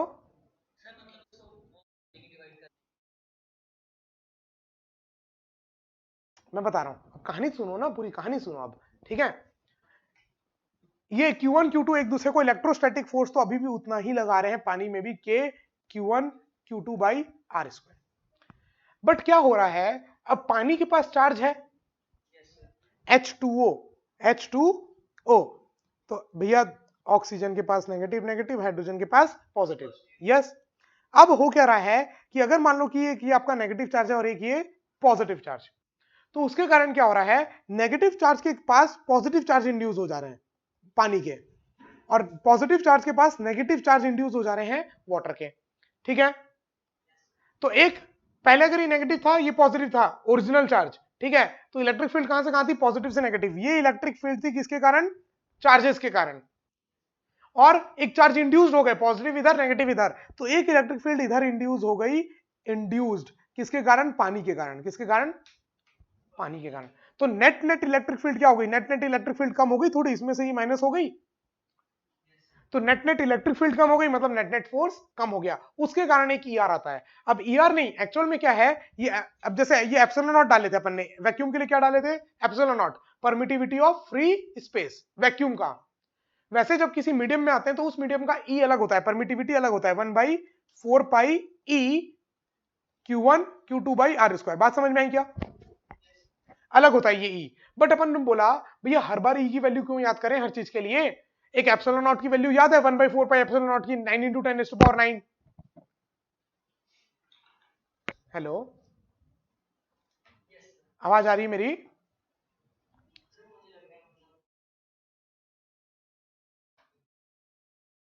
लैग हो रही है इंटरनेट, एक बार आप चेक कर लेना, ठीक है, एक बार अपना, क्योंकि मेरे साइड से तो शायद जा ही रहा है प्रॉपर, ठीक है। चलो देखो, वैसे मैं ये रिकॉर्डिंग भी कर रहा हूँ, रिकॉर्डिंग भी आपको अवेलेबल हो जाएगी, ग्राउंड जीरो लर्निंग आपको वीडियोस भी प्रोवाइड करेगा पूरे, ठीक है, अगर कभी बाद में रिवाइज करना है, क्योंकि अपन 1 घंटे में पूरा चैप्टर रिवाइज कर रहे हैं, यस। चलो, तो अब देखो एक्चुअल में ये परमिटिविटी होती क्या है, अब ये देखो परमिटिविटी क्या है, कि किसी भी स्पेस में, किसी भी मीडियम में, किसी भी मीडियम में, इस मीडियम में, मतलब परमिटिविटी और परमिएबिलिटी ये चार्जेस के लिए डिफाइंड नहीं है, ये कूलम्स लॉ के लिए डिफाइंड नहीं है, किसके लिए डिफाइंड है, मीडियम के लिए। किसके लिए, मीडियम के लिए। इसी को डाइलेक्ट्रिक कांस्टेंट पढ़ोगे जब कैपेसिटेंस पढ़ोगे ना, तो इसी को डाइलेक्ट्रिक कांस्टेंट बोलोगे, ये ER को, ठीक है। अब देखो होता क्या है, अब देखो ध्यान से सुनो, किसी भी मीडियम में कितनी आसानी से इलेक्ट्रिक फील्ड बन सकती है, कितनी, ये कौन बताता है, परमिटिविटी। कौन बताता है, परमिटिविटी बन सकती है, या किसी भी मीडियम में कितनी ज्यादा per unit volume energy store हो सकती है, इलेक्ट्रिकल एनर्जी, ये कौन बताता है, परमिटिविटी। तो permittivity is defined for a medium, not for any Coulomb's law और एनी फोर्स और एनीथिंग, ओके। तो अब मान लो स्पेस में था तो एप्सिलॉन नॉट लिखे, किसी मीडियम में तो उस मीडियम की परमिटिविटी लिखोगे E, ठीक है। तो अब बोला गया कि भैया E नहीं लिखते, E नहीं लिखते, एक डिफाइन कर देते हैं ER, relative permittivity. Relative permittivity क्या हो जाएगा, E अपॉन एप्सिलॉन नॉट, मतलब वैक्यूम से कंपेयर करके हमेशा वैक्यूम से कंपेयर करके किसी भी मीडियम की परमिटिविटी को अपन लिख देते हैं ई आर के टर्म्स में, ठीक है। तो फिर ई की वैल्यू क्या हो जाएगी, E R into epsilon not, इसलिए यहां पर क्या लिखा जाता है, epsilon not into E R. अब ई आर क्या है, रिलेटिव परमिटिविटी, ये कोई भी इसका डायमेंशन नहीं होता, it is a dimensionless quantity, क्योंकि सेम चीज का डिवीजन है। तो रिलेटिव परमिटिविटी वाटर के लिए होती है 81, कितनी होती है, ये याद रखना, ठीक है। और रिलेटिव परमिटिविटी क्या बोलते हैं कंडक्टर के लिए कितनी होती है, इन्फानाइट, कितनी होती है, इन्फानाइट, क्योंकि सोचो ना कंडक्टर होगा तो पूरा ही चार्ज बह जाएगा ना, कुछ कुछ फोर्स ही नहीं रहेगा, कंडक्टर तो नीचे अंदर फोर्स कितना होता है, जीरो, क्यों, क्योंकि उसकी रिलेटिव परमिटिविटी कितनी है, इन्फानाइट। इंसुलेटर के लिए जीरो, जीरो नहीं वन, अरे भैया जीरो नहीं वन, हेलो, अगर एयर में है या वैक्यूम में तो वन, जीरो कर दोगे तो भैया इन्फानाइट फोर्स हो जाएगा, वन वन क्यों, क्योंकि सेम हो गया, जो एप्सिलॉन नॉट बाहर था वैक्यूम में वही किसी इंसुलेटर में होगा, तो दोनों सेम हो गया, तो वन, जीरो, मैं भी जीरो लिख दिया था, बताओ वन, ठीक है। तो वैक्यूम के लिए, एयर के लिए और इंसुलेटर्स के लिए वन, वाटर के लिए 81 और कंडक्टर के लिए इन्फिनाइट, बस ये तीन वैल्यू याद रखना, मेरे को भी यही याद रहती है, ठीक है। इससे ज्यादा कुछ यूज, अगर इससे ज्यादा कुछ आएगा तो दिया रहेगा, मान लो कुछ और दे दिया, ग्लास या कहीं पर रखे हुए हैं, तो उस मीडियम का ई आर आपको देगा, ठीक है। वैसे तो वाटर का भी देगा, वाटर का भी याद करने की जरूरत नहीं है। चलो, तो अपन ने ये सब पढ़ लिया, कूलम्स लॉ हो गया, इन मीडियम हो गया, इलेक्ट्रिक फील्ड लाइन की सारी प्रॉपर्टी याद है, इलेक्ट्रिक फील्ड लाइंस की याद भी है, थोड़ी सी है, रिंग के कारण पढ़ लिया अपन ने, ठीक है, डिस्क के कारण याद रखने की जरूरत नहीं है, इनफाइनाइट चार्ज के कारण पढ़ लिया, इलेक्ट्रिक फील्ड लाइंस की सारी प्रॉपर्टीज आपको पता है, कितनी प्रॉपर्टीज हैं, 1 2 3 4 5 6 7 8। चलो 2 सवाल देता हूं इलेक्ट्रिक फील्ड लाइंस के ऊपर, जेई एडवांस के, जो आप देख करके बोलोगे ये जेई एडवांस का है? ठीक है, देखो देखो, जेई के सवाल प्रकट हो जाओ, इनमें से कौन सी इलेक्ट्रिक फील्ड लाइंस हो सकती है, ए बी सी डी, एक कंडक्टर के लिए, ठीक है, एक कंडक्टर है, conductor conductor conductor conductor, electric field, ting ting ting, electric field, ting ting ting, electric field,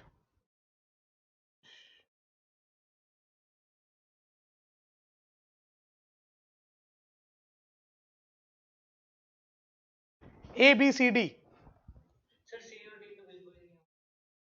फिर कंडक्टर है, this is a conductor, this black one is conductor, हाँ बोलो, अब बोलो,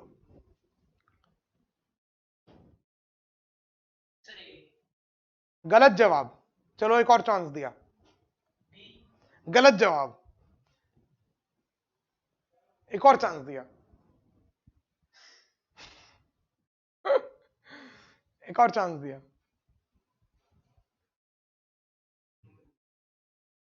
डी, जेई एडवांस का क्वेश्चन है, 5 number का, 4 या 5 नंबर का, कंडक्टर के अंदर इलेक्ट्रिक फील्ड हमेशा जीरो होती है, अंदर हमेशा जीरो होती है, और एक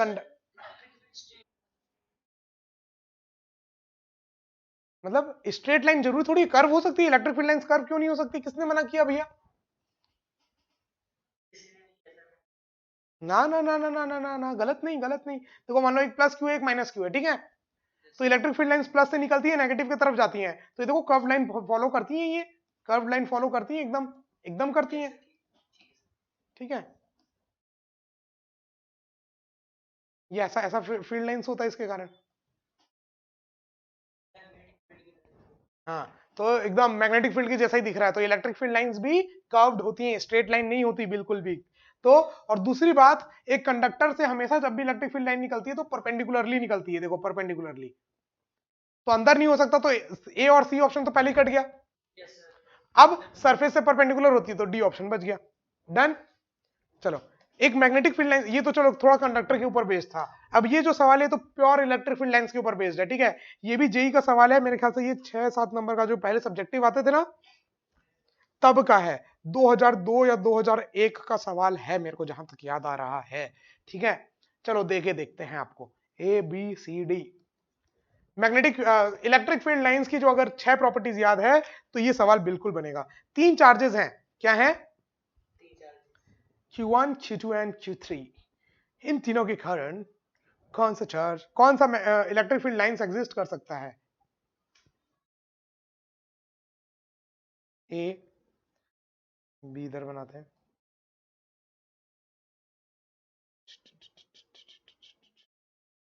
ये चार्ज है ना Q1, ये चार्ज है Q2, ये चार्ज है Q3।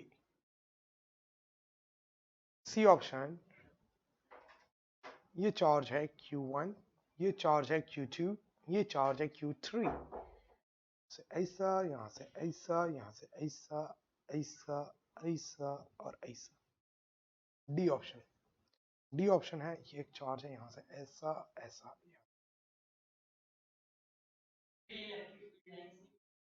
हाँ बिल्कुल, चार्ज है Q1, Q2, Q3, 3 चार्जेस हैं Q1, Q2, Q3, same magnet, same charge है। या तो पॉजिटिव या नेगेटिव, जो भी, पॉजिटिव मानना है पॉजिटिव मानो, नेगेटिव मानना है नेगेटिव मानो, बट सेम है, तीनों सेम है। तो उसके कारण इन चारों में से कौन सी हो सकती है? जेई का सवाल है, जेई 2002 या 2003 का सवाल है, सब्जेक्टिव क्वेश्चन था, रीजन भी लिखना था, ठीक है। चलो, सर जो बी है उसमें जो बीच में हमने जीरो सब इलेक्ट्रिक फील्ड लाइंस बनाई है मैंने, कौन कौन सी पॉसिबल है, कौन सी नहीं, ये बताओ मेरे को बस। आंसर एक ही है, चारों में से आंसर एक ही है, बाकी 3 गलत है।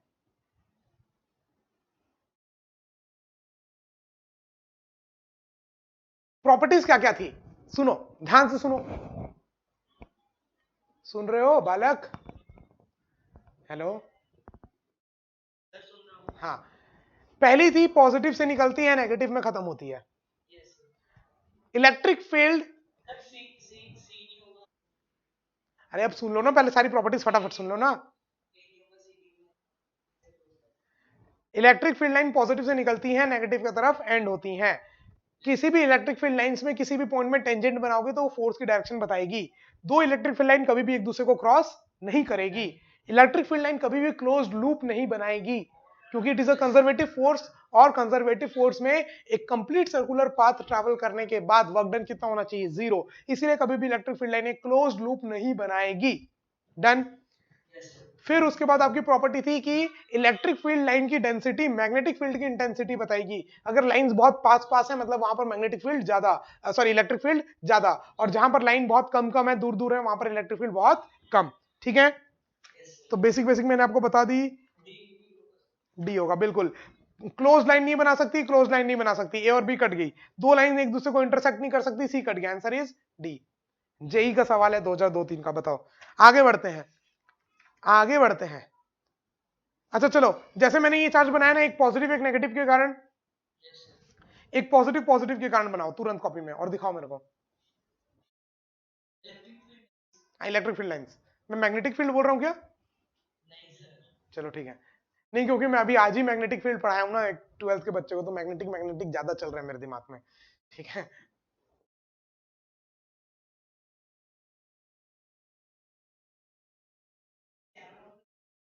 हाँ दिखा दो, ऐसे ही बता दो कैसे बन गई, मैं बनाऊं फिर?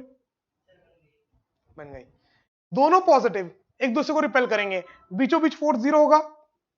यस सर, मैंने गलती से डायग्राम में मतलब इसके बीचों बीच परपेंडिकुलर बाइसेक्टर में कुछ फोर्स नहीं होगा। बात समझ में आ रही है? कहीं पर भी देखोगे तो कुछ नहीं। जीरो। तो मतलब इसके कारण जो ऐसा, मतलब ऐसा, यस सर, बस दूसरी साइड।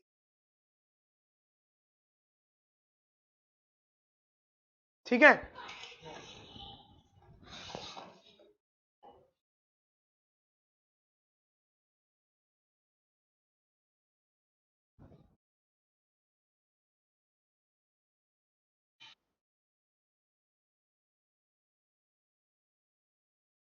ठीक है, ये बना लेना है, कॉपी में होना चाहिए दोनों, प्लस प्लस के कारण और प्लस माइनस के कारण। Minus two.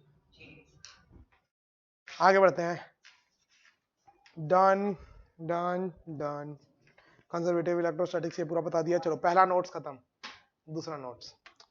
दूसरा नोट्स में ये बता दिया। अच्छा ये एक सवाल कर लेते हैं, सड़ा सा है, कंजर्वेशन ऑफ मोमेंटम की वजह से एक क्वेश्चन कर लेता हूँ, बाकी नहीं दूंगा, ठीक है। चलो एक सवाल फटाक से कर लेते हैं, ये ठीक है, मैं अपने नोट से फटाफट पलट पलट के आपको रिवाइज कराते जाऊंगा। ठीक है।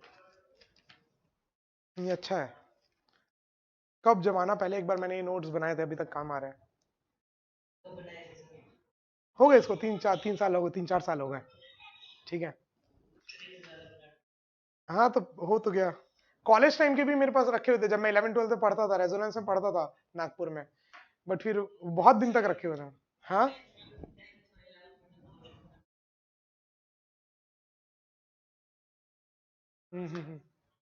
अच्छा चलो एक सवाल दे रहा हूं मैं, ठीक है। ये एक चार्ज है Q1 फिक्स्ड, इसके जस्ट सामने से इंफिनिटी से एक दूसरा चार्ज Q2 को छोड़ा V0 स्पीड से। कितने स्पीड से? तो अब ये भी Q, ये भी पॉजिटिव, एक दूसरे को रिपेल करेंगे, तो इसकी वेलोसिटी कम होती जाएगी जैसे जैसे पास आएगा, फिर रुक जाएगा और पलटी मारेगा। तो बताओ मिनिमम डिस्टेंस कितनी होगी इन दोनों के बीच में? R minimum, find R minimum.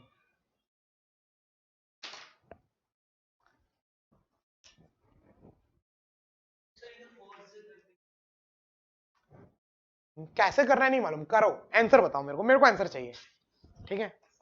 I want answer, I want answer.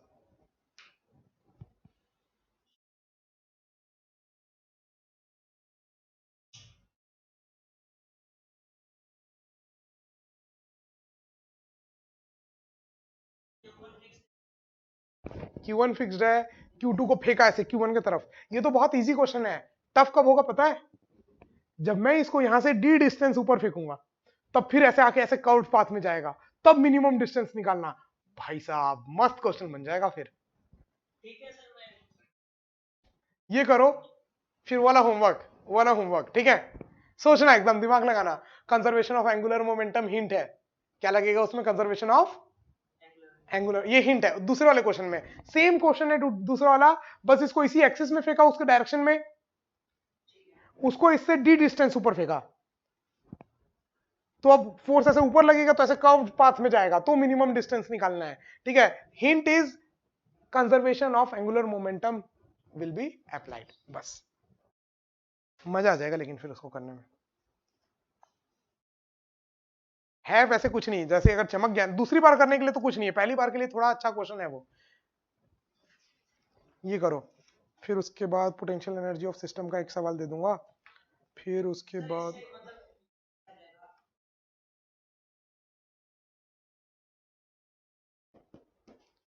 इसके भी पता से नहीं डरेंगे। आंसर क्या है बताओ? R minimum. अच्छा क्या लगाओगे यहां पर, क्या लगा रहे हो, कौन सा कॉन्सेप्ट लगा रहे हो? सर मैंने तो मतलब फोर्सेस वगैरह लगाया। क्यों लगा रहे हो? वर्क पावर एनर्जी लगाओ ना। सिर्फ इलेक्ट्रोस्टैटिक फोर्स है? सुनो मेरी बात, मेरी बात तो सुन लो, मेरी बात आ गया। कंजर्वेशन ऑफ मैकेनिकल एनर्जी लगाया क्या? बिल्कुल। यहां पर इंफिनिटी में पोटेंशियल एनर्जी कितनी? 0। काइनेटिक एनर्जी कितनी? Half M V naught square is equal to, इस पॉइंट में काइनेटिक एनर्जी कितनी? 0। आके रुक गया तभी तो पलटी मारेगा। और पोटेंशियल एनर्जी यहां पर कितनी हो जाएगी? यहां पर पोटेंशियल एनर्जी हो जाएगी K Q1 Q2 by R minimum. तो आर मिनिमम की वैल्यू यहां से आ गई, ठीक है। क्योंकि यहां पर सिर्फ कंजर्वेटिव फोर्स लग रहा है, then you can apply conservation of mechanical energy, because electrostatic force is a conservative in nature. अगला सवाल आपके स्क्रीन के ऊपर ये रहा, मूविंग वाला होमवर्क है, मूविंग वाला होमवर्क है। यहां से मूविंग वाला कैसे है बताना। क्वेश्चन बता दे रहा हूं। एक चार्ज फिक्स्ड है Q1, ठीक है। इससे d डिस्टेंस ऊपर, इससे d डिस्टेंस ऊपर एक m मास के पार्टिकल को, Q2 चार्ज के पार्टिकल को v रफ्तार से फेंका, ठीक है। ठीक है। तो अब ये v ऐसे आएगा तो इस पे फोर्स उधर लगेगा, तो हल्का बैंड होने लग जाएगा, यस। और बैंड होते होते ऐसे चल जाएगा। तो मिनिमम डिस्टेंस इन दोनों के बीच में होगी एक, जब 90 डिग्री बनेगा। हिंट भी दे दिया मैं। और एक होगा कंजर्वेशन एंगुलर मोमेंटम, ये आर मिनिमम बताना है, ये आर मिनिमम। ठीक है। तो सेम वही, एक कंजर्वेशन ऑफ मैकेनिकल एनर्जी, एक conservation of momentum, 2 line solve करोगे आंसर आएगा, लेकिन वो दिमाग आप लगाओगे, ठीक है। चलो, तो अगला सवाल आपके स्क्रीन के ऊपर ये रहा। इलेक्ट्रिक फील्ड के ग्राफ बनाओ अगर दो चार्जेस Q और Q एक दूसरे से r डिस्टेंस दूर पे रखे हुए हैं। सेम साइन क्या है, तो मतलब ऐसा ग्राफ बनाओ, मतलब मान लो ये ऐसे ओरिजिन है, ठीक है, ये ऐसे मान लो ना, ये पॉइंट है और ये पॉइंट है, ठीक है। इलेक्ट्रिक फील्ड का ऐसे ग्राफ बनाओ कि ऐसा बनेगा, ऐसा बनेगा, ऐसा बनेगा, कैसा बनेगा इलेक्ट्रिक फील्ड बनाओ, ठीक है। दूरी के हिसाब से, मतलब जैसे अगर इस चार्ज से x डिस्टेंस दूर, मतलब यहाँ पर कितनी इलेक्ट्रिक फील्ड होगी, तो उसको y एक्सिस में प्लॉट करो, इलेक्ट्रिक फील्ड को y एक्सिस में प्लॉट करो, और ये क्या बता रहा है, दूरी x, ठीक है। ये पोजीशन बता रहा है, मतलब ये क्यू की पोजीशन बता रहा है, वो क्यू की पोजीशन बता रहा है, तो सेंटर में एकदम इलेक्ट्रिक फील्ड 0, ये तो पॉइंट एक पता ही चल रहा है कि ग्राफ यहाँ से पास करेगा, है ना। तो वैसे प्लॉट समझ में आया मैं क्या पूछ रहा हूँ, प्लॉट करो, प्लॉट करो। अभी तो 2 नोट्स बाकी हैं भैया, कर दिया प्लॉट, अब मैं करूं, देखो बीचों बीच तो 0, अब ये क्यू, इस क्यू चार्ज के कारण एकदम पास में इनफाइनाइट फोर्स होगा, ठीक है। मतलब इलेक्ट्रिक फील्ड ना यहां पर तुरंत एकदम इधर में एकदम इनफाइनाइट इलेक्ट्रिक फील्ड होगा, क्योंकि R is approximately 0। Electric field का फॉर्मूला क्या होता है, के क्यू बाई आर, हेलो। तो इस चार्ज के कारण एकदम इनफाइनाइट होगा, और इस चार्ज के कारण तो बहुत कम होगा, तो नेट नेट इनफाइनाइट होगा, तो इनफाइनाइट, इनफाइनाइट से क्या हो गया, 0, इनफाइनाइट से क्या हो गया, 0, 0 से फिर यहां पर देखोगे, अब जैसे ही बीच से इधर आओगे कहीं पर इस पॉइंट में, तो इसके कारण इलेक्ट्रिक फील्ड ज्यादा होगी, इसके कारण कम होगी,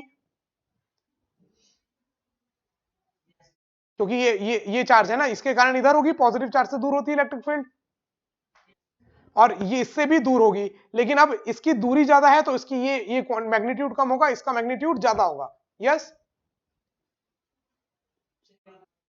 देखो ये दोनों की दूरी कम है, इस चार्ज की और इस पॉइंट की दूरी कम है, तो इसके कारण जो इलेक्ट्रिक फील्ड होगी इधर वो ज्यादा होगी, और इसके कारण जो यहां पर इलेक्ट्रिक फील्ड होगी इधर डायरेक्शन में वो कम होगी, तो नेट नेट किधर आ गई, लेफ्ट में, मतलब नेगेटिव, तो अब नेगेटिव में, और एकदम पास जाते तक इनफाइनाइट हो जाएगी, यस। अब जैसे इस चार्ज के थोड़ा सा इधर जाओगे तो फिर प्लस इंफिनिटी हो जाएगी,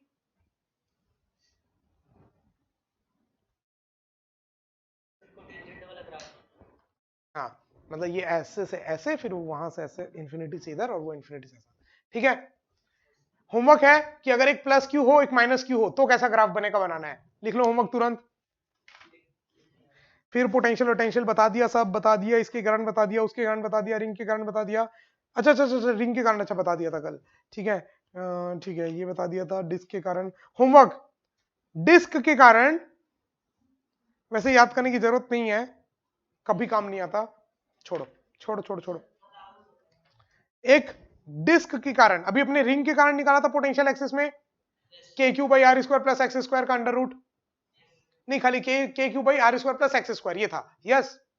अब एक डिस्क है पूरा चार्ज डिस्ट्रीब्यूटेड है इसमें क्यू, आर रेडियस का, हाँ इंटीग्रेट करोगे, बट इसका जो रिजल्ट आता है ना वो याद करने की जरूरत नहीं है, कभी यूज नहीं आता, बहुत गंदा सा है, rho by 2 epsilon naught under root R square plus x square minus x, ठीक है। तो एक बार फिर भी डिराइव कर लेना, चलो।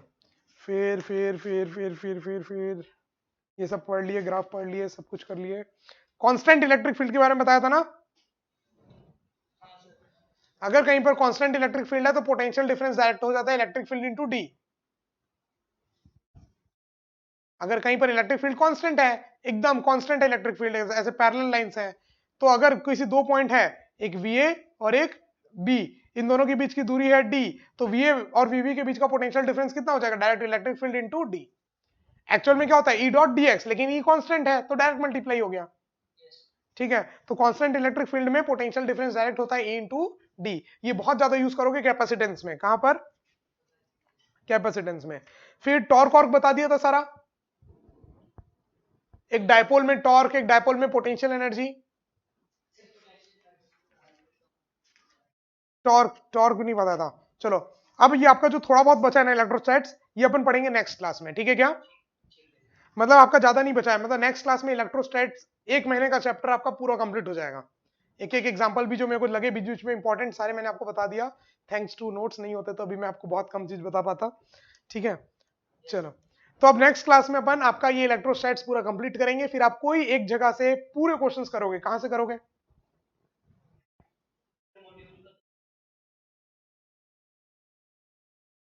पीवाई की मतलब? हाँ बस बिल्कुल ठीक है, डन। ठीक है, चलो तो फिर मिलते हैं नेक्स्ट क्लास में। तब तक के लिए हंसते रहो, मुस्कुराते रहो। परसों वैसे एक बार आप फाइनल कर लेना जो भी बातचीत अगर है, ठीक है, और मेरे को भी बता देना। ठीक है,